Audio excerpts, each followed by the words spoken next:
এই বেটা তাড়াতাড়ি ভার মানে নেম্বর সুবিধি দেখ গেলা মামলা 10-12টা দেওয়ার পরে তাড়াতাড়ি ভার বেটা। আরে বেটা ধইরা লল লাগবো তো।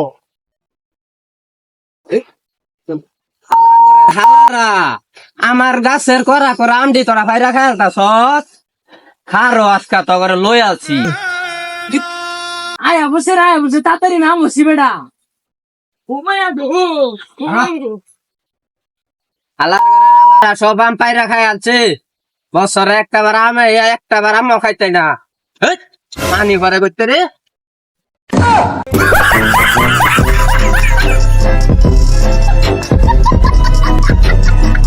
ওরে না আজকা তোরে ভাইছি তুই না নাম তুই গাছের নাম আজকা তোরে ভাইছি নাম নাম তোরে আজকা আম ভর্তা বানায় খাইয়াম এলাকাবাসী রে খাওয়াই আমার